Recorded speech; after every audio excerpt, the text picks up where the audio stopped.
ಭಾಷಾ ಚಟುವಟಿಕೆ. ಕೊಟ್ಟಿರುವ ಪದ್ಯದ ಸಾಲುಗಳಿಗೆ ಪ್ರಸ್ತಾರ ಹಾಕಿ ಗಣ ವಿಭಾಗ ಮಾಡಿ ಛಂದಸ್ಸಿನ ಹೆಸರನ್ನು ಬರೆಯಿರಿ. ಕೊಟ್ಟಿರುವ ಪದ್ಯ ಭಾಗಕ್ಕೆ ಪ್ರಸ್ತಾರ ಹಾಕಿ ಗಣ ವಿಭಾಗ ಮಾಡಿ ಛಂದಸ್ಸಿನ ಹೆಸರನ್ನು ಹೆಸರಿಸಲಾಗಿದೆ ಗಮನಿಸಿ ಮಕ್ಕಳೇ. ಛಂದಸ್ಸಿನ ಹೆಸರು ಕಂದಪದ್ಯ. ಕೊಟ್ಟಿರುವ ಪದಗಳಿಗೆ ತತ್ಸಮ ತದ್ಭವಗಳನ್ನು ಬರೆಯಿರಿ. ಕಾರ್ಯ ಕಜ್ಜ, ಆರ್ಯ ಅಜ್ಜ. ಕೊಟ್ಟಿರುವ ಪದಗಳನ್ನು ವಿಗ್ರಹ ವಾಕ್ಯ ಮಾಡಿ ಸಮಾಸದ ಹೆಸರನ್ನು ತಿಳಿಸಿ. ಪಾರ್ಥ ಭೀಮರು. ಪಾರ್ಥರು ಪ್ಲಸ್ ಭೀಮರು ದ್ವಂದ್ವ ಸಮಾಸ. ಅಂತಕಾತ್ಮಜ.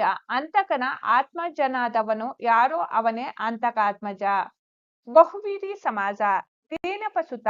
ದೀನಪನ ಸುತನಾದವನು ಯಾರೋ ಅವನೇ ದೀನಪಸುತ. ಬಹುವೀರಿ ಸಮಾಸ.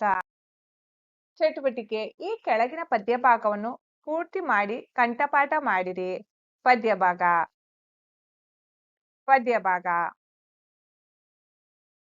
ಹೆಚ್ಚುವರಿ ಪ್ರಶ್ನೋತ್ತರಗಳು. ಕೆಳಗಿನ ಪ್ರಶ್ನೆಗಳಿಗೆ ಅಥವಾ ಅಪೂರ್ಣ ಹೇಳಿಕೆಗಳಿಗೆ 4 ಆಯ್ಕೆಗಳನ್ನು ನೀಡಲಾಗಿದೆ. ಅವುಗಳಲ್ಲಿ ಸೂಕ್ತವಾದ ಉತ್ತರವನ್ನು ಆರಿಸಿ ಕ್ರಮಾಕ್ಷರದೊಂದಿಗೆ ಬರೆಯಿರಿ. 1. ಕಂದ ಪದ್ಯದಲ್ಲಿ ಬರುವ ಒಟ್ಟು ಮಾತ್ರೆಗಳ ಸಂಖ್ಯೆ. ಆಯ್ಕೆಗಳು 23, 32, 64, 102. ಸರಿಯಾದ ಆಯ್ಕೆ ಸಿ 64. 2. ಮೆರವೆಂ ಈ ಪದದಲ್ಲಿರುವ ಗಣದ ಹೆಸರು. ಆಯ್ಕೆಗಳು ಜಗಣ, ಬಗಣ, ನಗಣ, ಸಗಣ. ಸರಿಯಾದ ಆಯ್ಕೆ ಡಿ ಸಗಣ. 3. ಬ, ರ, ನ, ಬ, ರ ಗಣಗಳಿರುವ ವೃತ್ತ.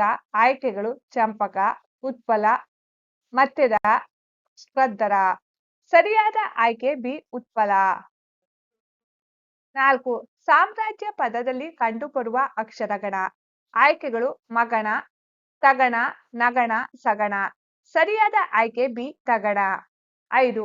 ಬಾಮಿ ಷಟ್ಪದಿಯ ಮೊದಲ ಸಾಲಿನಲ್ಲಿ ಬರುವ ಮಾತ್ರೆಗಳ ಸಂಖ್ಯೆ. ಆಯ್ಕೆಗಳು 10, 12, 14, 20. ಸರಿಯಾದ ಆಯ್ಕೆ ಸಿ 14. ಕೆಳಗಿನವುಗಳಲ್ಲಿ ಮೊದಲೆರಡು ಪದಗಳಿಗಿರುವ ಸಂಬಂಧದಂತೆ ಮೂರನೇ ಪದಕ್ಕೆ ಸರಿಹೊಂದುವ ಸಂಬಂಧಿ ಪದವನ್ನು ಬರೆಯಿರಿ. ಬಿರುದುಂ ಸಗಣ, ಪರ್ವನೆ ಬಗಣ, ಗುರುವೊಂದು ಆದಿಯೋಳ್ ಉತ್ಪಲ, ಲಘು 4 ಆಗಿರೆ ಚಂಪಕ. ಬಾಮಿನಿ ಷಟ್ಪದಿ 102, ವಾತಕ ಷಟ್ಪದಿ 114. ಗುರು ಲಘು 3 ಮನ ಗಣ, ಗುರು ಲಘು ನಡುವಿರೆ ಜರ ಗಣ. 10. ಚಂಪಕ